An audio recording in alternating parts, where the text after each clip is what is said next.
Good morning, everyone. Can you believe it? It is time for July's Masterclass. Where does the month go?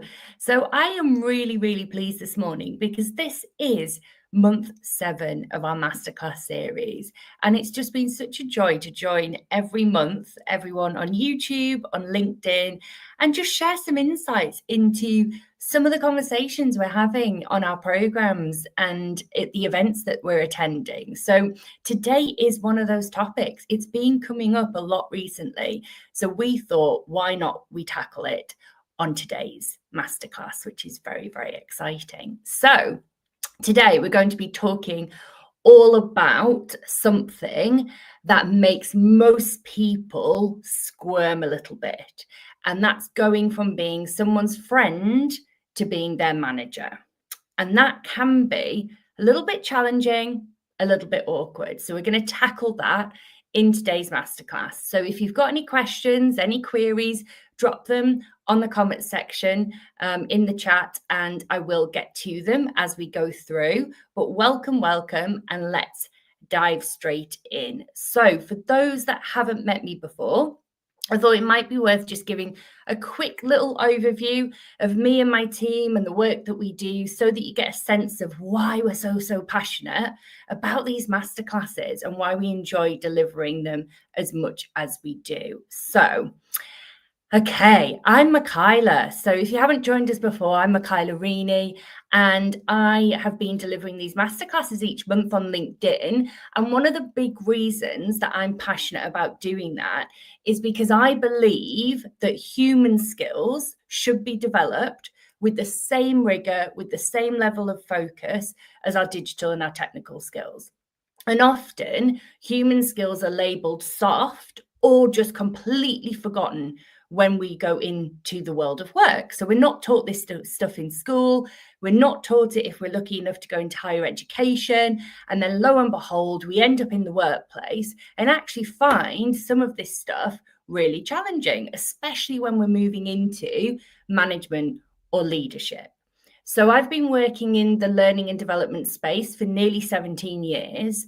And in the last 10 of those, myself and my team have worked with over 10,000 leaders and managers across lots of different sectors. And we mainly really shine in that kind of high-tech engineering, manufacturing type environments where those technical and digital skills are really championed, but perhaps some of the human stuff isn't given that same level of focus. And I've seen teams be stuck or not making as much progress as they could due to things like conversations not being had that need to be, feedback not being given. And it really frustrates me that we're not taught these fundamental skills, as I say, in school or in higher education. So we're on a mission just with these masterclasses to tackle some of the questions that keep coming up in our workshops, on our programs, or at events that I'm speaking at. So that's the purpose of today. We really want to make this stuff more accessible for everyone. I'm really passionate about that. And if you did want to catch up on our previous masterclasses, I'll share the link afterwards. There's 6 others that you can have a look at. Lots of different topics, things like engaging team members, motivating people, having difficult conversations, all sorts of really cool stuff that's taken place this year. So we'll share that link for you to catch up as well. Now, I know some of you might be thinking, oh gosh, here we go, another talk about leadership, another masterclass, another workshop. But I promise you, this isn't going to be all theory, all buzzwords, and not anything that you can actually go away and use. Instead, this is about the real messy, uncomfortable stuff that happens when you suddenly have to have a performance conversation with someone who you used to be complaining to about your boss with, right? Because we've probably all been there at some point. So we're going to be diving into the reality of what happens often when we are moving from being someone's peer, being someone's colleague and friend, to then now being manager, leader of that person. So that's what we're going to tackle today. Really excited, and we're going to dive straight in. So just want to do a quick reality check about why this often can feel a little bit uncomfortable when we move into this new role of leadership. Okay, so imagine it's your first one-to-one with someone who was literally your friend, your peer, just a few weeks ago. They may be the person that you had a laugh with at the Christmas party, or who you would go and grab a cup of tea or a coffee with when work got a bit stressful or you needed a break. And now you're in a situation where you need to discuss their objectives, get a progress update from them on something that maybe they're behind on. And it feels uncomfortable often, doesn't it? It can feel a little bit like we're playing dress up in someone else's job for the day, or that we're overstepping that friendship line. Or at least that's what it's felt like for me at different points in my career. And I know for the people that we work with. And that awkwardness, honestly, I'm telling you, it's completely and utterly normal. But how you handle it, how you choose to handle it, that honestly will determine whether you get over that awkwardness and move forward positively and quickly, or whether that person that you're now leading don't take you seriously because you were literally colleagues, friends just the other day. So that is just a little bit about why this stuff can feel a bit tricky. And, why this feels so awkward is because sometimes when we are in those situations, there's a few things really going on, isn't there? I think, first of all, there is a bit of a fear of the unknown for everyone involved. Remember when we've talked about change and navigating change in previous masterclasses, we know that as human beings, change is uncomfortable. It can be difficult to navigate. Now, you don't know when you go into this new situation how to be this person's manager yet. And that individual doesn't know how to be managed by you. Like, there are no rules of what this new relationship looks like. And it's changed, maybe feeling like it's literally changed overnight. So nobody's really told you what those new rules are. And there is no handbook on this stuff. So you're both trying to find your way through it. And so it's completely understandable that that's going to feel really bloody awkward at different times. I think, secondly, you still want to be liked, right? I get it. Like, I really, really get it. I'm a recovering people pleaser myself. So, you might be feeling a bit worried about setting boundaries or having those difficult conversations, because you might be wondering how they may damage your friendships, or may end up being that that person doesn't always like you or what you've got to say. And the third part that I think makes this really awkward sometimes is that everyone's watching. So your team, the rest of the team members, your boss, even people in other departments, they'll be all curious to see how you handle this transition. Will you be too soft because you were friends with this person the other day? Will you maybe overcompensate and become a complete nightmare? All of that pressure is very, very real. So firstly, do not at any point think you're alone in this.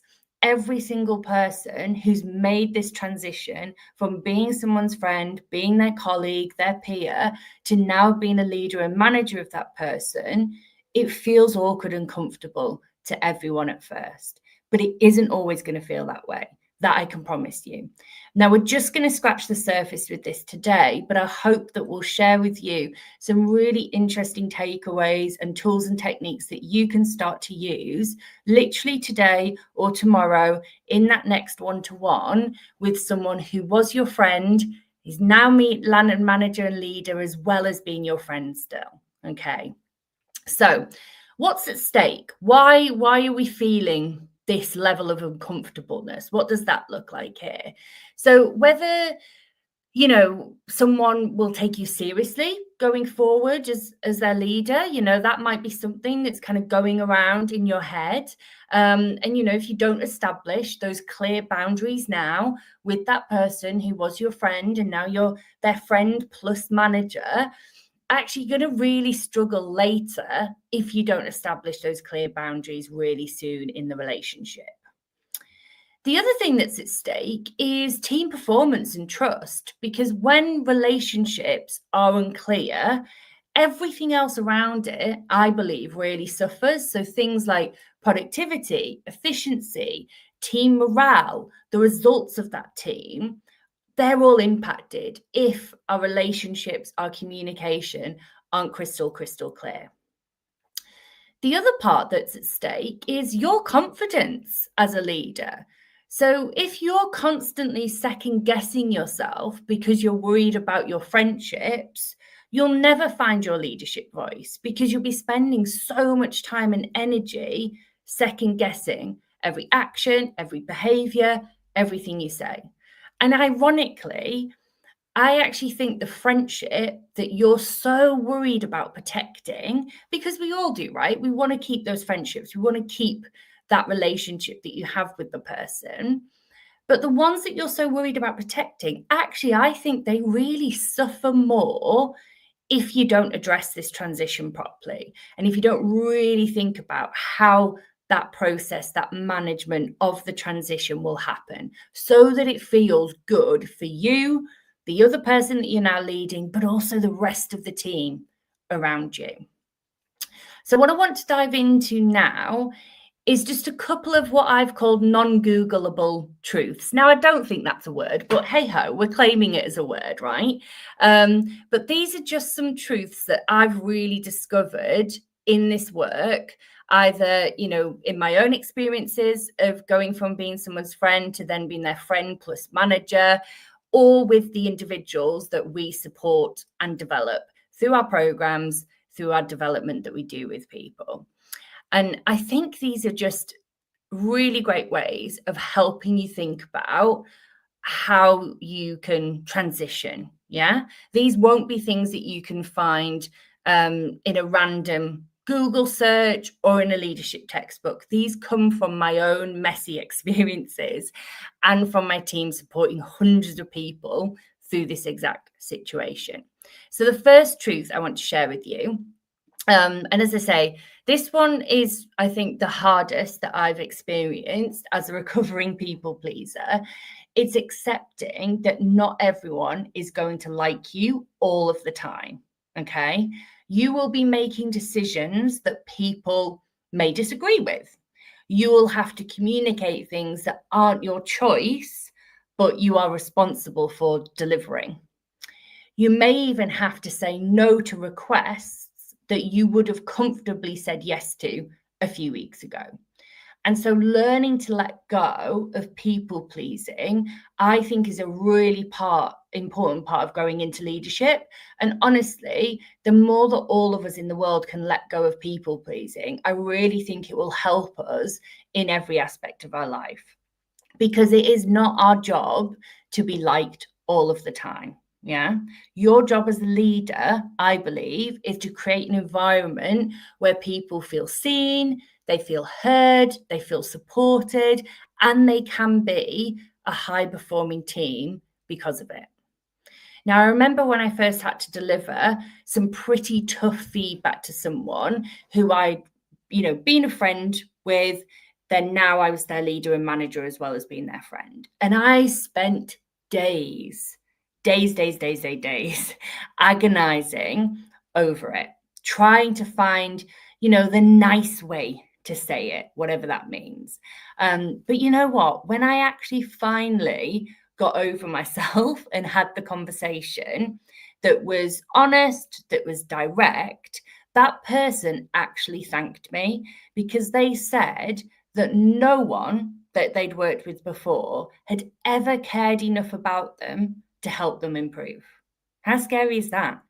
So those conversations you're really worried about, actually, your style and approach, the way in which you have those conversations in a really caring, direct way, could be the thing that that person really needs to be able to progress, to be able to improve in their role, in their career, and have the life that they want. The second truth is get crystal clear on how you want to show up as a leader. It sounds really obvious, right? But how many of us actually give ourselves time to do that? So before you have any single conversation about this transition, you need to spend some time on your own figuring out who you are as a leader. How do you want to work with your team?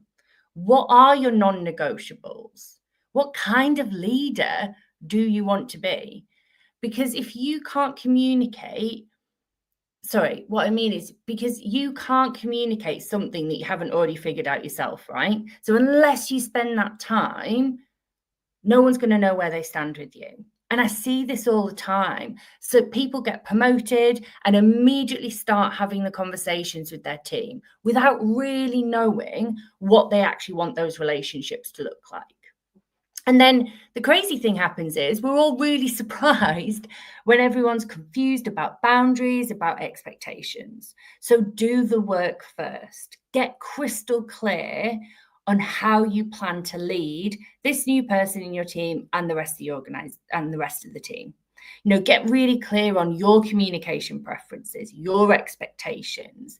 Then you can have a really, really clear conversation with that new person that you are managing about all the things that might be changing, the things that won't be changing, and everyone just knows where they stand. I think if everyone knows where they stand and we have those open, honest conversations, big shifts happen in the results that we create in our teams, in our ways of working. And the third truth is, and again, sounds obvious, right? But it's something that I'm not sure we all do all of the time. Certainly, I haven't always done this, and I know some people around me are the same. So give everyone time to adjust, including yourself, right?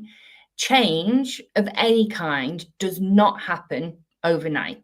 People don't just suddenly get it and get comfortable with it. It's going to be a process, right? And you being visible about your own learning process through it will really help people. So share how you're feeling too. I made the mistake early in my career of pretending at times that I had it all figured out. When I was promoted into new roles, leading new teams, I thought showing uncertainty would make me look weak, would make me look not good enough in that role, would make me in some way not successful in that role. But actually, what I've really realized over the many years and lots of development, lots of investment in my own learning and my own approach as a leader, what I've actually realized is being honest about that learning curve. It makes everyone more comfortable with the transition. It's not fair to just expect everyone just to roll with it if you haven't already been clear with them about what's changing and why. So please, please, please give yourself and the people around you, just give them time to adapt to this new dynamic, because you will find a way through it. I know that for sure. Okay, now we're going to get into the really practical stuff. We've done the truths, we've done, what's maybe going on, why we're feeling awkward. I really want to just get into the practical stuff, because fundamentally, most awkwardness or uncomfortable situations or conversations that we're avoiding at work, it comes down to some form of fear.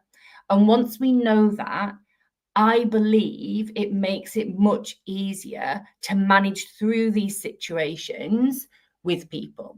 So once you figure out in this scenario, you're friends with someone, you're now managing them. Once you figure out what the fear is for you, what you're feeling, and for the other person, you can acknowledge it and then work together to overcome it. I honestly think that conflict happens when we don't take the time to figure out what's really going on before we dive into problem solving, coming up with a solution. Yeah. You might have done this before as well. I know I definitely have, where, we make an assumption about how someone might be feeling.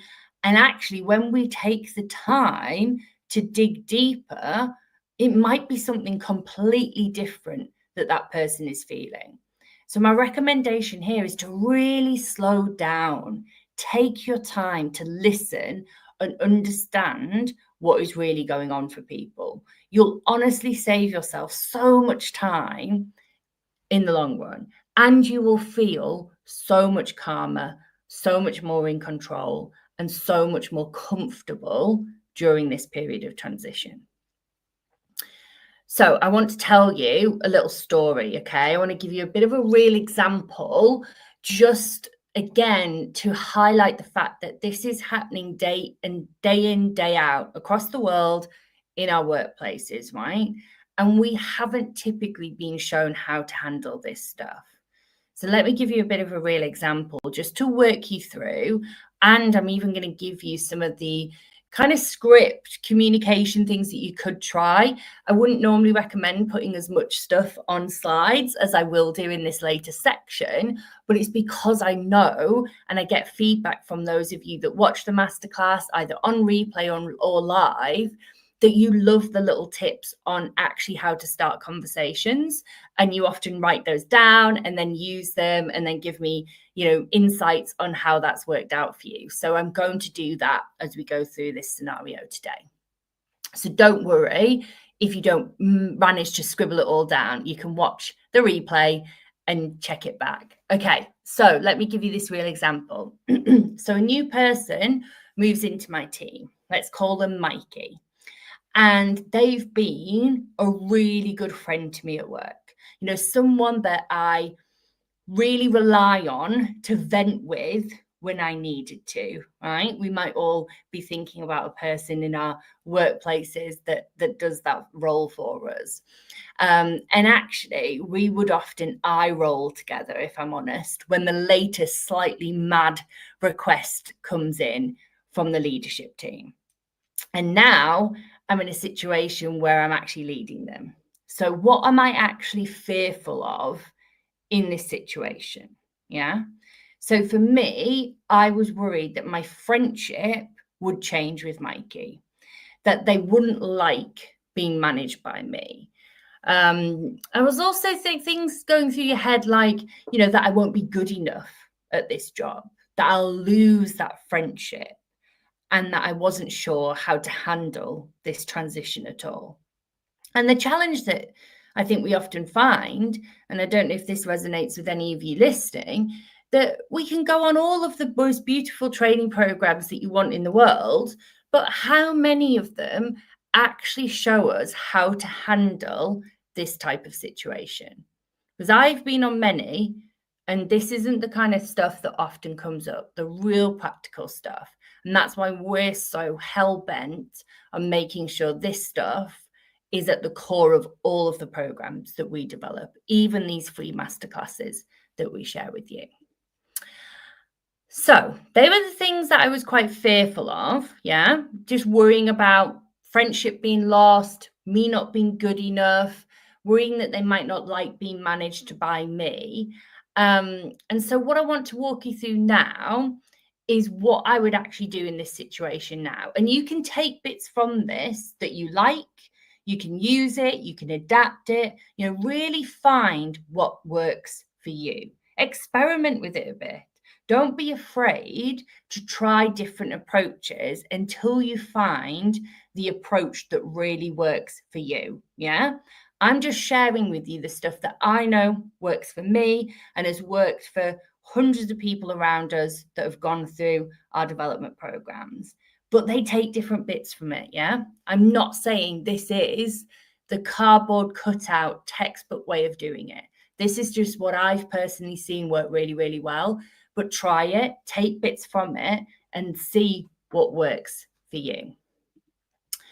So, one of the things that I do recommend you do is just really think about that first step that you work through when you are first, transitioning to this new way of leadership. Yeah. So, first of all, arrange a one-to-one quickly. Yeah. Sounds obvious, but how many of us are waiting for the dust to settle, are waiting for the transition to get all embedded in? Yeah. I really recommend that new person that you are now managing and leading, who was your friend just the other day, arrange that one-to-one really quickly, not when they've been in the role for weeks, wondering what the hell is going on. Yeah. As soon as that announcement is made, or as close to it as possible, get that one-to-one in the diary. Get that time with them so that you can be super, super clear about expectations, about how this new relationship is going to look and feel. Now, in that invite, yeah, and I know this sounds like I'm just giving you really baby steps, but I think it's so important. Be clear when you invite that person to the one-to-one about the purpose. So it might be something like, let's have a one-to-one together to make a plan together of how we will work. Yeah. How we're going to work together moving forward and how we make sure that the team objectives are successful. Yeah. Don't ever leave anyone wondering what that one-to-one, what that meeting is about. It means that if they don't know what it's about, they can't prepare, they might worry. And you've got to, as a leader, be clear, crystal clear from day one. When there's any level of ambiguity, when there's ever any confusion or uncertainty, that's when problems start. Because when we're uncertain, that's when our little brains start panicking, worrying, making up stories of what might be going on. So the more that you can be clear, the better you can handle this transition for both of you in the situation, but for the other people around you as well. So don't ever leave people wondering. That is a big top tip. So the conversation script that I mentioned to you, here's exactly, what I would work through. This is how the conversation might sound in this situation. Okay. So I'm going to work through this. And so again, if you were ever doing slides, don't have all this text on there. This is just purely because I know so many of you give me feedback that you love to see the potential scripts, how to start these conversations. So this is exactly how this conversation might start. So Mikey, I wanted us to meet so that we can discuss how we'll be working together. It does feel a little bit awkward. And to be honest, last week we were work friends, and now with that plus, you're in my team. So I thought it'd be a really good idea for us to have a conversation about expectations and communication so we can make this transition as smooth as possible for both of us and for the rest of the team. Does that sound like a plan? Then in that conversation, get really specific about what that looks like. So, here's how I like to be communicated with. And here's the type of updates that I'll be expecting from you on projects, on deadlines, however it is set up in your organization. But really share with them what that looks like for you and how you already work with your current team. So give them examples, give them crystal clear examples of what that looks like.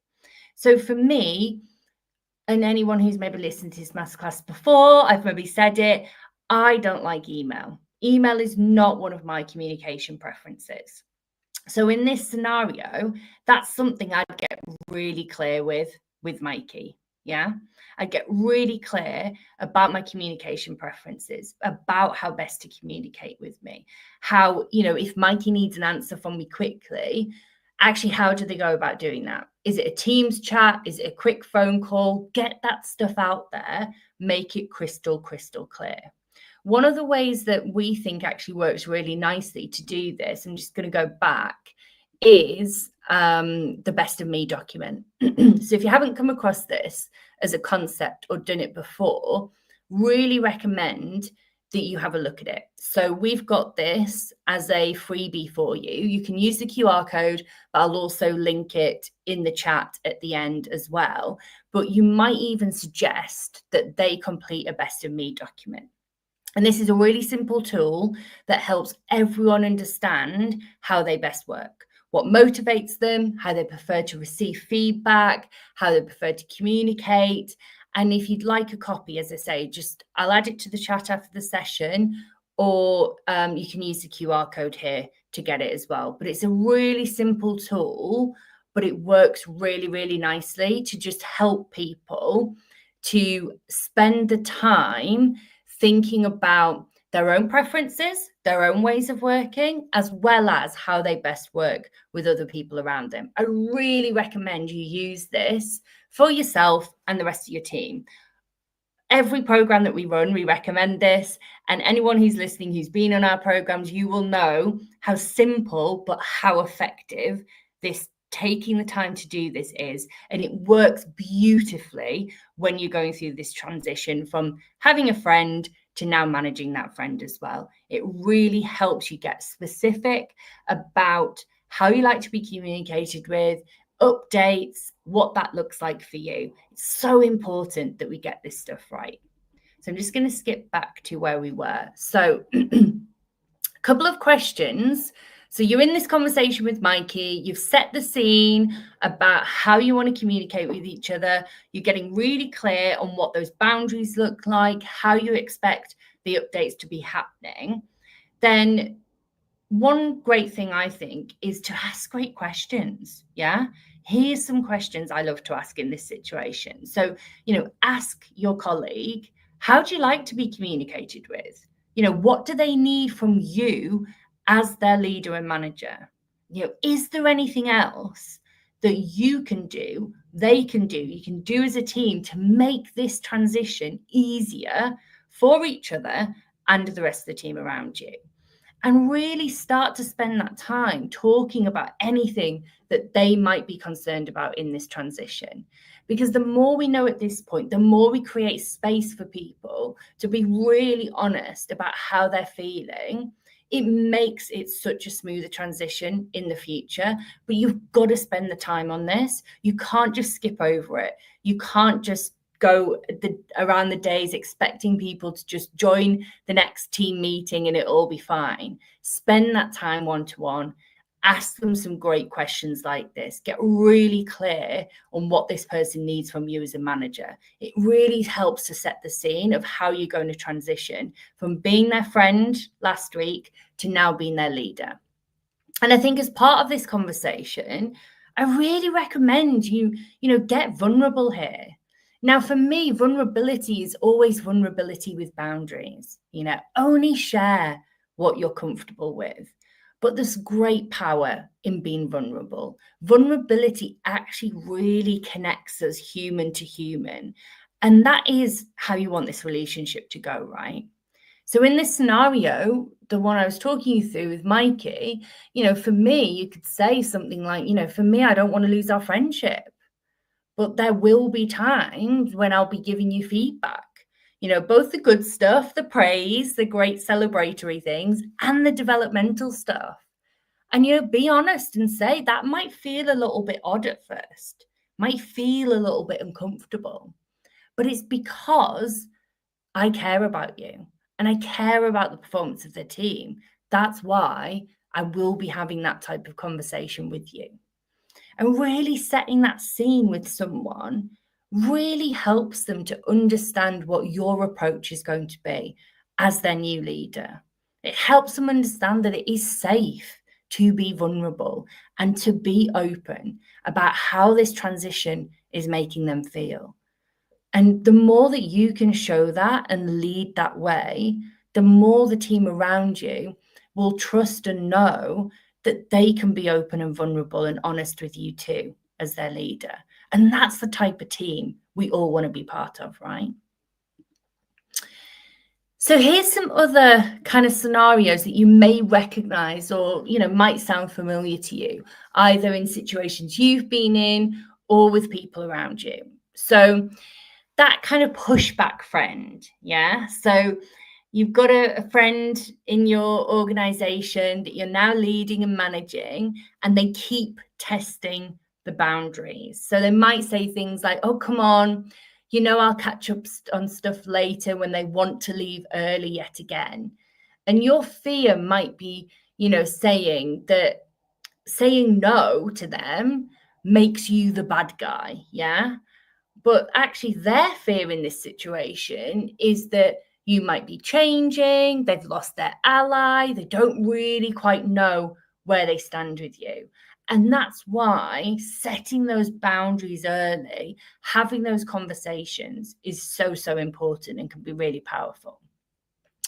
You might have what I call the awkward avoider. So this is the person who, was your friend, was your peer, who suddenly becomes super formal with you. Your fear in this situation might be, oh, they don't like me now. That's why they're being all formal and proper with me. When in actual fact, their fear, most times when I've seen this play out, is that they don't know how to act around you anymore. They don't know what's expected of them. So again, setting the scene very early of expectations, of communication, helps people relax into this new way of working much, much quicker. And actually, they will understand that kind of super formal approach isn't needed, and they'll understand how to communicate with them. But how do people understand that if we don't tell them? I know it sounds so obvious, but I think these steps are being missed time and time again. I know they are. I'm seeing that in action. And this is the stuff that we need to get right. The stuff where we can be human to human, creating connection in our workplaces, having the difficult conversations. It makes things so much calmer, so much less stressful, and so much more effective for high-performing teams. You may even come across the oversharer. So that friend who maybe keeps bringing a lot of personal drama to work conversations, and your fear in that situation might be that setting boundaries could hurt their feelings, whereas their fear, they're going through this transition of you being their friend and colleague to now your manager. They might be thinking, gosh, I've lost my main kind of support and ally person at work. Do any of those scenarios sound familiar to you? Because I've got a little tool that I think will help you navigate some of this stuff. So this is where, I don't know if you've come across Radical Candor. It's a brilliant book by Kim Scott. And in there, she talks a lot about this model, which is the Radical Candor framework. And we are big fans of this. So if you've ever been on one of our leadership programs or any of our human skills stuff, we often bring this into the mix because it's just a really simple way of helping you understand what can sometimes happen in this scenario where we go from being friend to being that person's leader and manager. Now, I think this is where most of us get stuck, and it's something that Kim Scott calls ruinous empathy in her book, Radical Candor. Ruinous empathy, which you can see on this little framework here, this is when you care about someone personally. Yeah, so really high, you can see on the axis, high level of care here. Yeah, caring personally, which is great, right?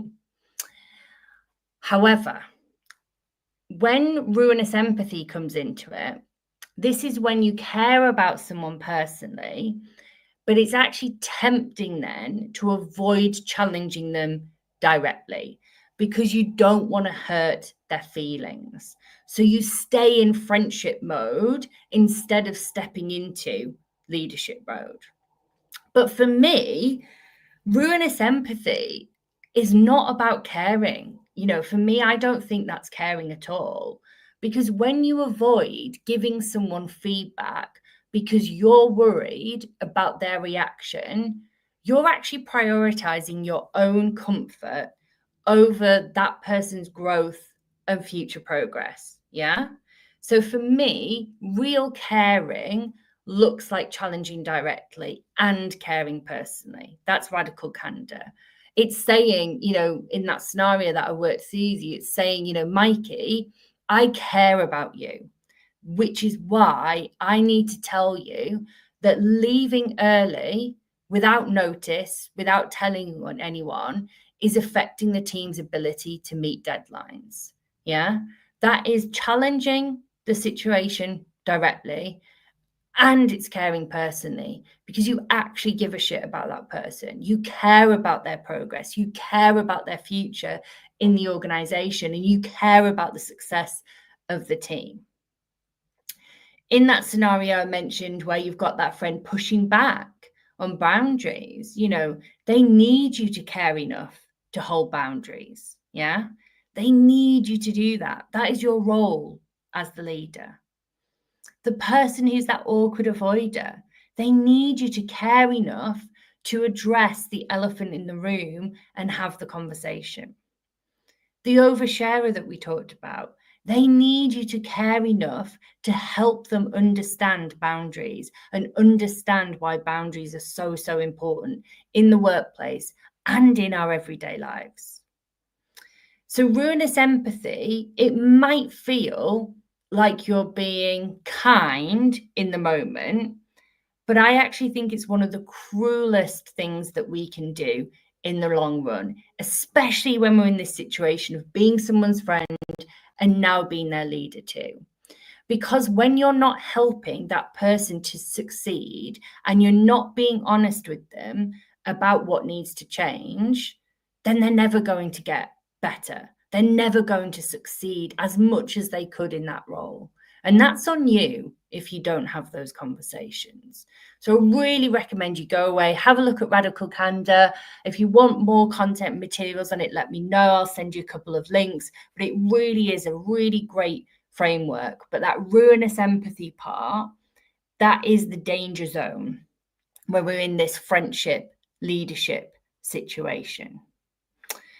Okay, we're getting to the end here. So I just want to kind of go through a little bit of what I'd like you to remember as we go through, and what I'd love you to have a think about when you take some of this knowledge forward into your own situations at work. So remember, this isn't a perfect science, yeah? What works for me and the lots of people around me might not work exactly the same for you. So the key here is to experiment. Try different approaches, find out what feels good to you and your team around you. But whatever you do, don't avoid that conversation. That's where the real problems start. And don't confuse being nice with being kind, because sometimes the kindest thing you can do is to challenge someone directly, because you care about their success. You care about them as a human being. That's the key bit here. When you transition from being friend to leader, be clear with people about how that is feeling to you. Be vulnerable to the level that you're comfortable with and have the conversation. Get clear on how you're going to be communicating with each other. Use the best of me document. All of that has really good stuff in it that will help you navigate some of these conversations.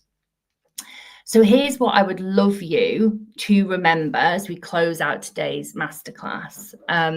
This transition from being someone's friend to being their manager, it's honestly one of the trickiest things that you'll navigate in your career. Yeah, it can be messy, it can be uncomfortable, and yes, it is completely normal to feel like you're making it up as you go along, because no one shows you how to do this stuff. Yeah. But I promise you, your openness and clarity, that is your strength, yeah? Not your weakness. Being open, being honest about how you feel, that is such a strength in this situation. And the fact that you care about these relationships, that you want to do right by people, that will make you an absolutely brilliant leader. And we need more leaders like that in the world right now, especially in our workplaces, because we spend so much time in the workplace. Yeah. So don't try to be someone else in this situation. Don't try to, pretend everything's great and you've got it all together.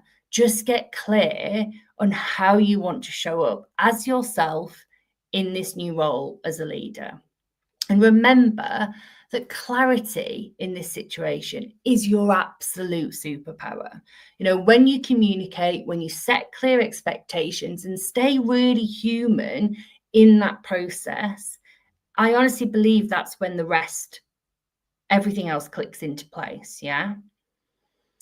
So remember, that is your superpower. Really think about how you can have those clear, open conversations with people, set clear expectations, understand what they need from you as a leader and manager, and it will really help you move much smoother through this transition. So thank you so much for joining me today. If you found this helpful, I'd love to hear about your experiences with this transition. If you want the best of me document that I've mentioned, it's on the QR codes in here, but if you want the link, I'll reshare that as well. Just drop me a message if there's anything at all that we can support you with. We will be back in August. So on the 19th of August, we're doing a little bit earlier just because of the bank holiday. So 19th of August, we will be back live on LinkedIn, live on YouTube, sharing another brilliant masterclass. This time we'll be talking about using your voice as a leader, elevating your voice, how you look at using your voice in the workplace, public speaking, whatever it might be. So I am a trained TEDx coach, and so I'll be sharing all of those insights in how to do that as a leader and as a manager. So really excited to come back in August and have a wonderful, wonderful day. Thank you.